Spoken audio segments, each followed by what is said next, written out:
आप सभी के उज्जवल भविष्य की कामना करता हुआ आप सभी का हार्दिक स्वागत, हार्दिक अभिनंदन।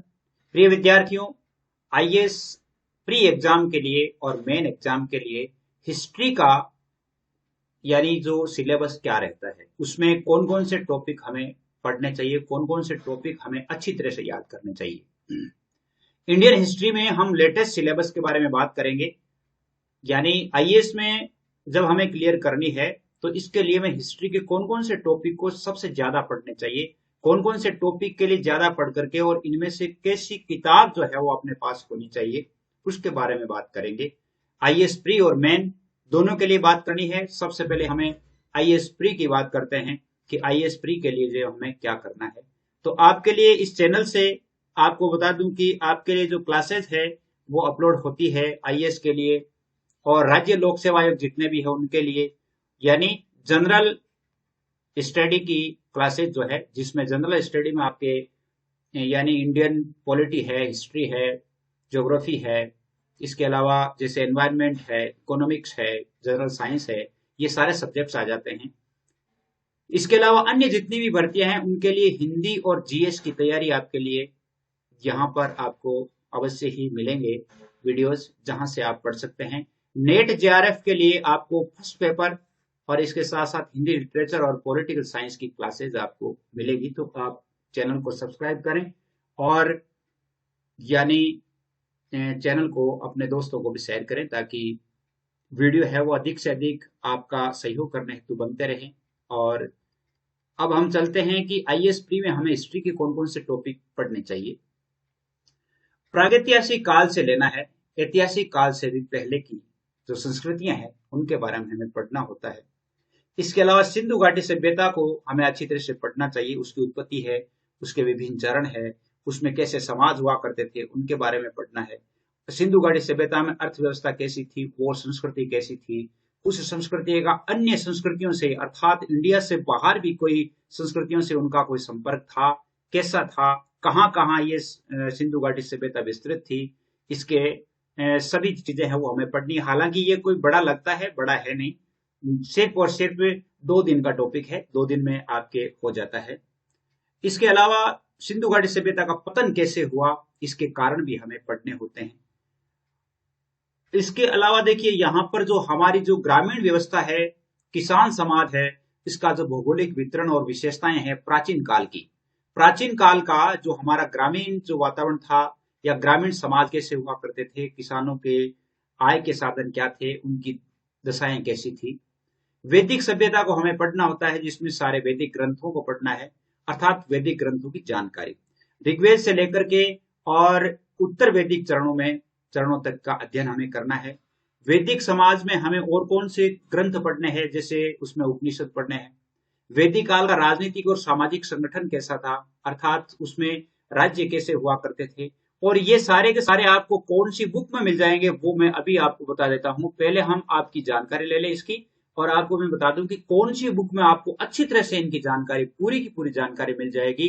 और मात्र जिनको आप जो है, यानी यदि आप इसको अगर 1 महीना अच्छी तरह से पढ़ लेते हो तो ये इंडियन हिस्ट्री है वो अच्छी तरह से क्लियर हो जाती है। ऐसी बुक मैं आपको बता दूंगा।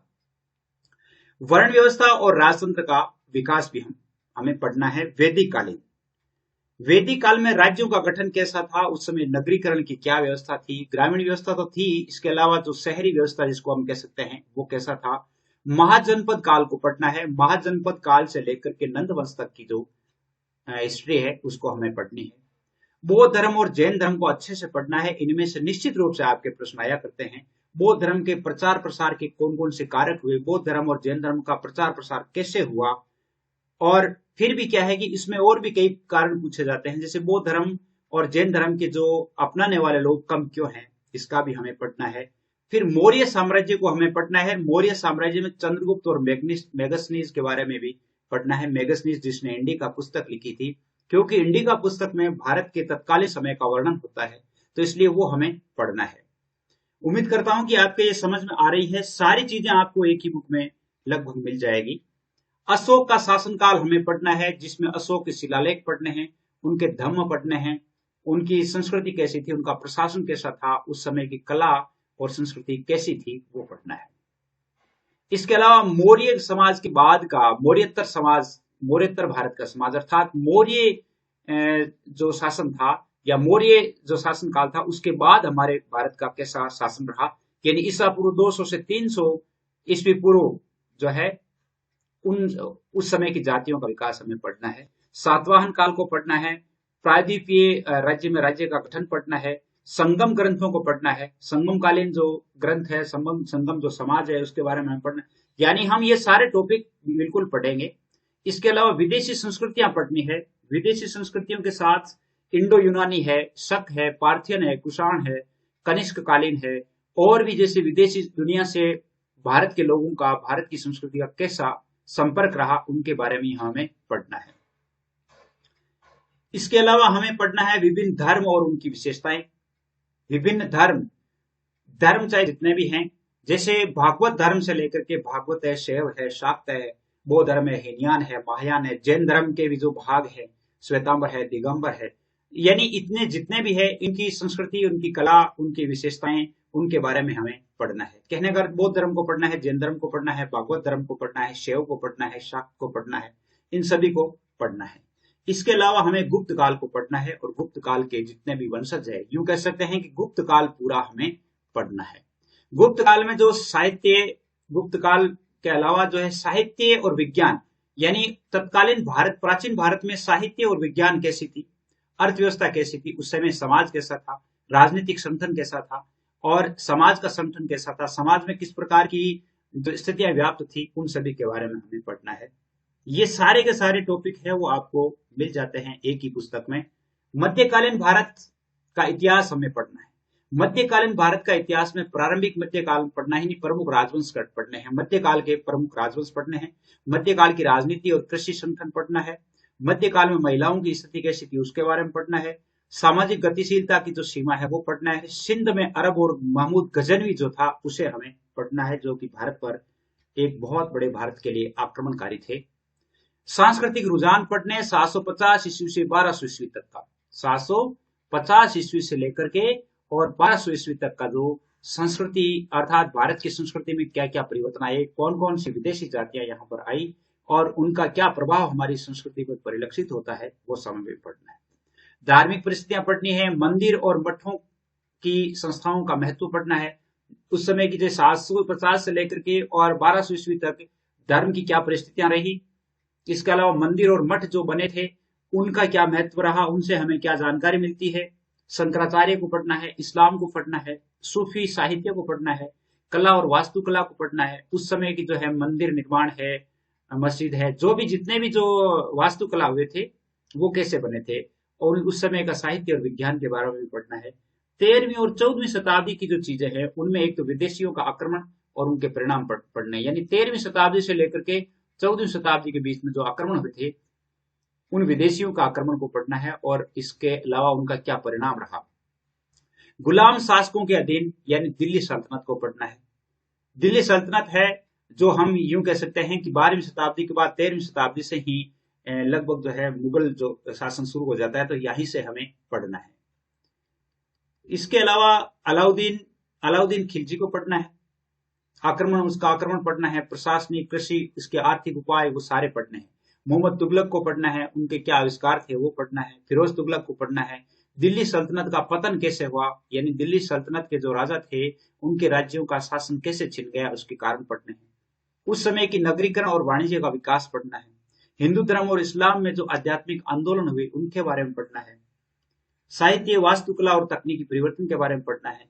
15वीं और 16वीं शताब्दी, 15वीं और 16वीं शताब्दी के प्रमुख राजवंश पढ़ने हैं, यानी मुगल काल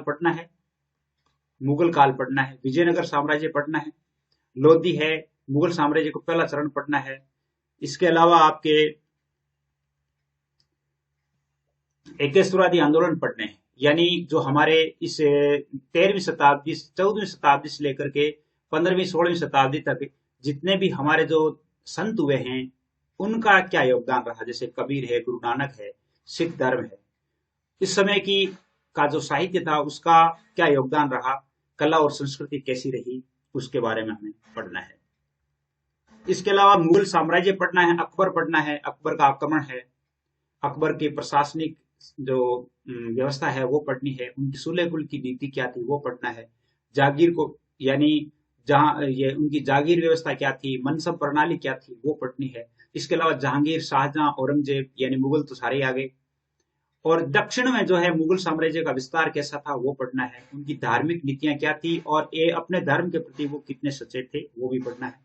इसके अलावा शिवाजी को पढ़ना है, शिवाजी का क्या है कि मुगलों से सीधा संबंध था, तो शिवाजी को पढ़ना है। इसके अलावा फारसी यानी फारसी जो भाषा थी, जैसे मान लो मुगल काल में हमारे यहाँ की जो राजभाषा थी वो फारसी थी, तो उस फारसी भाषा के बारे में भी पढ़ना है, फारसी संस्कृति के बारे में भी पढ़ना है।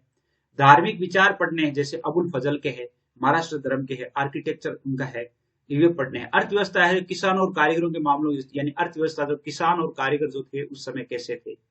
व्यापार के बारे में पढ़ना है, यूरोप के साथ जब व्यापार हमारा हुआ था, यानी जब यूं कह सकते हैं कि इंग्लैंड के साथ जो ईस्ट इंडिया कंपनी आई थी, ईस्ट इंडिया जो कंपनी आई थी, उस ईस्ट इंडिया कंपनी के साथ में किस प्रकार उनका करार हुआ, किस प्रकार उनका जो है कॉन्ट्रैक्टर हुआ, और उस कॉन्ट्रैक्ट के साथ में क्या हुआ आगे भी वो पढ़ना है। फिर उसमें सामाजिक स्त्रीकरण और इस समय मुगल काल में महिलाओं की स्थिति क्या थी वो पढ़ना है। मुगल साम्राज्य का पतन कैसे हुआ, पतन का क्या कारण था वो पढ़ना है। इसके अलावा मराठा जो राज्य है, पेशवा के अधीन जो मराठा राज्य है वो पढ़ना है। अफगान क्षेत्रीय राज्य पढ़ना है। मिश्रित संस्कृति के सबसे महत्वपूर्ण घटक, मिश्रित संस्कृति का अर्थ है कि यानी जैसे मान लो प्राचीन काल से लेकर के और मुगल काल तक जो है हमारी जो संस्कृति में कितने कितने परिवर्तन हुए हैं, उसमें जो बहुत सारी मिश्रित संस्कृतियां हो गई, लोग मिश्रित हो, उनके घटक भी पढ़ने हैं, क्या क्या परिवर्तन आए। इसके अलावा आपको राजपूत काल में पढ़ना है, सवाई जयसिंह पढ़ना है, सवाई जयसिंह का जो खगोल शास्त्र वो पढ़ना है। उर्दू भाषा का उदय कैसे हुआ, उर्दू भाषा का क्या योगदान रहा वो हमें पढ़ना है। आधुनिक भारत में आपको ब्रिटिश का विस्तार पढ़ना है, ब्रिटिश शासन की व्यवस्था पढ़नी है। कर्नाटक का युद्ध है, बंगाल का आक्रमण है बंगाल पर, मैसूर और ब्रिटिश विस्तार के लिए उसके टकराव की स्थितियां हैं, तीनों आंग्ल मराठा युद्ध जो हुए थे वो पढ़ने हैं। रेगुलेटिंग एक्ट और Pitt's India act, regulating act 1773 जो हम पढ़ चुके हैं, पिट्स इंडिया एक्ट 1781, इसके बारे में भी हमें पढ़ना है। ब्रिटिश शासन की जो प्रारंभिक जो काल है वो पढ़ना है। इसके अलावा ब्रिटिश शासन का हमारे भारत पर क्या आर्थिक प्रभाव पड़ा वो पढ़ना है, उसकी जमींदारी, रेतवाड़ी, महलवाड़ी, ये जो भू राजस्व व्यवस्थाएं थी उनके बारे में पढ़ना है, ये क्या थी। भू राजस्व बस्तियों के बारे में, उद्योगीकरण के बारे में अंग्रेजों का क्या योगदान रहा, रेल और कृषि के बारे में भी जो है अंग्रेजों का क्या योगदान रहा, भूमिहीन और श्रम की वृद्धि है वो कैसे हुई। इसके अलावा सांस्कृतिक मुठभेड़ और सामाजिक परिवर्तन पढ़ने हैं, जिसमें पश्चिमी शिक्षा और आधुनिक विचारों की स्थापना। पश्चिमी शिक्षा यानी यूं कह सकते हैं कि जब यहाँ पर अंग्रेज आए थे तो अंग्रेजी शिक्षा का हमारे भारत पर क्या असर हुआ, भारत में पुनर्जागरण की स्थितियां पढ़नी है। धार्मिक और सामाजिक सुधार के आंदोलन पढ़ने हैं, 1857 से पहले के सामाजिक सुधार कार्य, 1857 से पहले के। इसके अलावा भारत का जो मध्यम वर्ग का जो विकास है उसके बारे में पढ़ना है। वर्नाक्युलर प्रेस क्या था उसके बारे में पढ़ना है।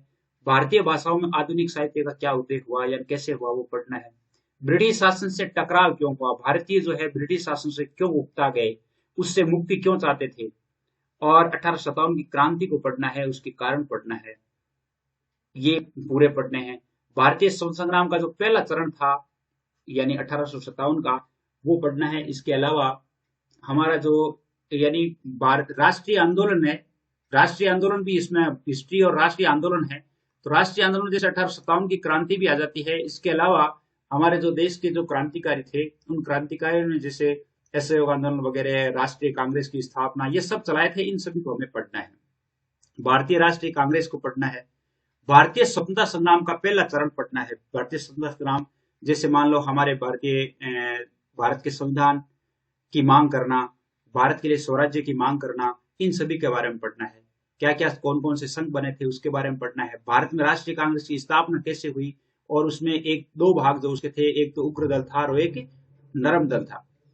नरम दल और गरम दल, इन सभी के बारे में हमें पढ़ना है। स्वदेशी आंदोलन के बारे में पढ़ना है। आर्थिक राष्ट्रवाद के बारे में पढ़ना है। उग्रवाद का विकास कैसे हुआ, कांग्रेस का विभाजन कैसे हुआ, कांग्रेस में फूट कैसे बनी, फूट डालो और राज करो की नीति जो अंग्रेजों की थी वो पढ़ना है। 1916 का जो कांग्रेस लीग का समझौता है, होम रूल लीग जिसको कहते हैं, होम रूल लीग के बारे में हमें पढ़ना है। गांधीवादी विचार हमें पढ़ने हैं। गांधी जी के द्वारा जो आंदोलन चलाए गए थे, सविनय अवज्ञा है, खिलाफत आंदोलन है, असहयोग आंदोलन है, भारत छोड़ो आंदोलन है, ये सभी हमें पढ़ने हैं। इसके अलावा राष्ट्रीय आंदोलन और क्रांतिकारियों के बारे में पढ़ना है। सुभाष चंद्र बोस है, भारतीय राष्ट्रीय सेना में उनका क्या योगदान रहा, भारतीय राजनीति में जो अलगाववादी आंदोलन हुए वो पढ़ने, जैसे हिंदू महासभा और मुस्लिम लीग है, इनका विभाजन कैसे हो गया, स्वतंत्रता और 1945 के बाद के जो घटनाक्रम है वो सारे के सारे हमें पढ़ने हैं।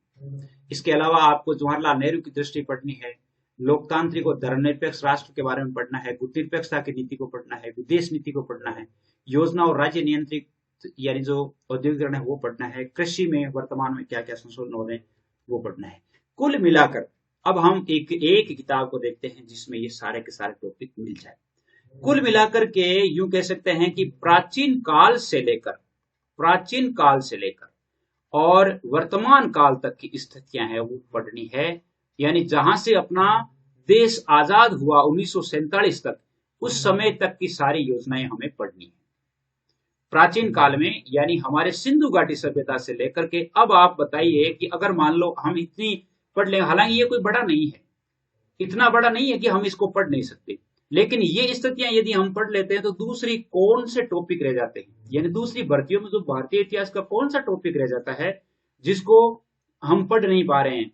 यानी ये आईएएस की एग्जाम है, तो आईएएस की एग्जाम है तो इसमें हमें बहुत डीपली पढ़ना होता है। जो हम ये टॉपिक देख रहे थे इन टॉपिक का थोड़ा डीपली नॉलेज करना है। इसके लिए अब मैं आपको हिस्ट्री की बुक बता देता हूं। हिस्ट्री के लिए बीए फर्स्ट ईयर से लेकर के और बीए फाइनल तक की 3 बुक आएगी, 6 बुक आएगी, यानी हर एक साल फर्स्ट और सेकंड। अगर ये 6 बुक है, 6 बुक में यदि आप देखते हैं तो ये सारे टॉपिक मिल जाते हैं। एक बात।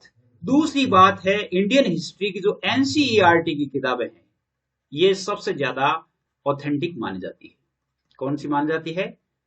एनसीईआरटी की जो हिस्ट्री की बुक्स है वो ऑथेंटिक मानी जाती है, तो वो बुक्स आप लेकर के आ सकते हैं। उनमें जैसे ये 2 किताब नहीं आ जाएगी। एनसीईआरटी की जो 2 बुक है, 2 बुक में हिस्ट्री की 2 बुक आएगी, हिस्ट्री की दोनों बुक में आपके ये पूरा पेपर है वो कवर हो जाएगा। और वो लगभग कितने पेज की होगी? दोनों बुक्स जो है वो 400 या जैसे 480 पेज के लगभग हैं, यानी 500 पेज मान लो। 500 पेज कोई ज्यादा नहीं है। एक आदमी जो है अगर अच्छी तरह से पढ़ता है तो 50 पेज आराम से पढ़ सकता है। यानी जो हिस्ट्री की अगर आप बुक पढ़ेंगे ना, केवल हिस्ट्री को पढ़ते हैं तो आप 15 दिनों में इसको आराम से आप पढ़ सकते हैं। तो इसलिए ये बुक्स हैं वो आपको एक तो आपको बीए फर्स्ट ईयर से बीए फाइनल तक की हिस्ट्री की जो बुक्स हैं वो आपको अच्छी तरह से पढ़नी है। प्राचीन भारत का इतिहास, प्राचीन भारत की कला संस्कृति, ये सारी जो है मध्यकालीन भारत की संस्कृतियां और वर्तमान यानी ये जो आधुनिक भारत का इतिहास, ये सारी 3 किताबें, तीनों किताबों आपको पढ़ना है। अच्छी तरह से आपके हो जाएंगे और इनमें से ही ज्यादा सवाल आते हैं। उम्मीद करता हूं हिस्ट्री की बात आपके समझ में आई है। और भी कौन से सब्जेक्ट की कौन सा टॉपिक जो है उसमें से आपको कंफ्यूजन है तो उसके बारे में लिखें, यानी आपके पास कमेंट बॉक्स है, कमेंट बॉक्स में जाकर के लिखें कि सर इस टॉपिक के बारे में हमें बताओ कि इसमें से हमें क्या क्या पढ़ना है, तो जरूर कोशिश करेंगे। आज के लिए बस इतना ही। जय हिंद, जय भारत।